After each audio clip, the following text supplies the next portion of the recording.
Hey guys, how are you doing today? I'm showing the books that I have recently read. This will be a new series that I'm going to be doing on my channel because monthly TBRs and monthly wrap-ups are just not my thing anymore, and I have accepted the fact that I am a mood reader. And I feel like talking about books every couple months is more manageable for me, so without further ado, let's just jump right into it. I have 4 books to talk about today, 3 physical, 1 ebook, and the first book I read in January is The Beauty of Darkness by Mary E. Pearson. This book is the conclusion to the Renaissance Chronicles. I probably got that wrong. Oh well. This book is the conclusion to the trilogy. I was not a fan of this trilogy, but this last book I gave 4 stars. Basically, this trilogy is about a princess who runs away on her wedding day and wanting a life for herself, but then 2 guys follow her, the prince she's supposed to marry and an assassin. Basically, in the first book, you don't know which is who, and this series is very political driven. I don't know if I'm going to keep this trilogy because I was not a fan, like I said multiple times. I do know that there will be another book based in this world. I think it's Dance of Thieves it's called. I'll leave the cover on the screen somewhere. I'm probably wrong about the title.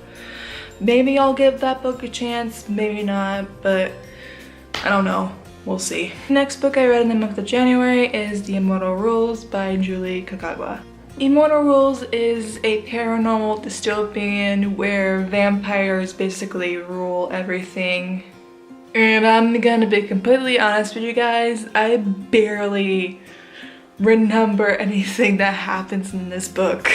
From what I remember on how the society works is that you have to be registered in order to survive in this world, and you have to be willing to give blood to the vampires in order to have necessities like shelter, food, water, so on and so forth. But for those who are not registered, it's the polar opposite for them. They have to scavenger for food and water and make sure they don't get killed by vampires and rapids, I think they're called. Main character, who is a scavenger named Allison, and while her friends are out looking for food, they are attacked by rapids and her friends are killed, and she is given a choice by a vampire, is to die or become the thing she hates most. I hope I got that synopsis right. Maybe I didn't, maybe I didn't, it's whatever. But from what I remember while reading this book, it was just a cat and mouse chase to me. You guys don't know I cannot stand vampire books, even though I read this book because it was one of my favorite authors growing up as a teenager, but I don't know if I'm going to continue with this series because I think I gave it 3 stars, but I think it's more of a 2-star rating. Like, throughout the book, I didn't feel engaged with the main character or the love interest or the other characters. Like, there was a spark of emotion once in a blue moon, but the rest was just like, I'm bored.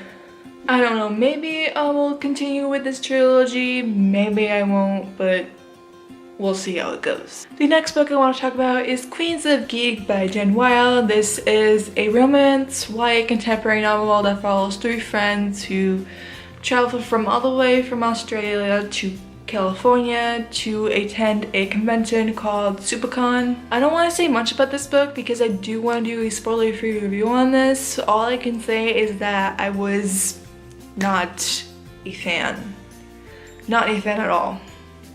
All I can say is the only really good thing about this novel is the diversity, and I really enjoyed the aspect of the diversity, but it was so bad.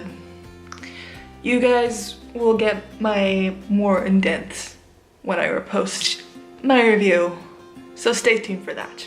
The last book I want to talk about is the only book I gave a 5-star review, is Simon versus the Homo Sapiens written by Becky Albertalli.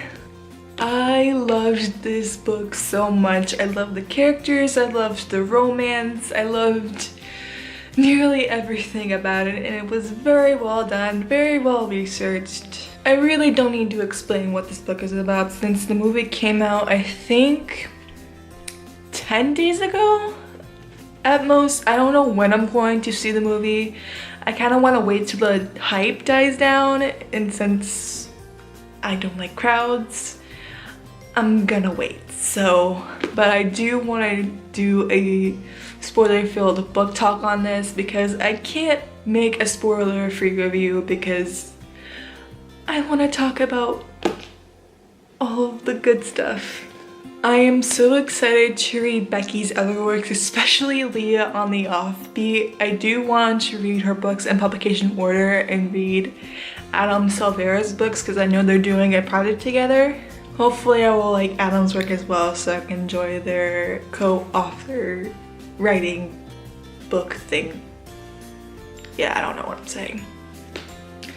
So these are all the books I read throughout January and March. You guys let me know down below if you've read any of these books or if you've seen Love, Simon yet. Is it worth the hype? I'm really excited to see it. Thank you for watching, you guys, and I will see you very, very soon.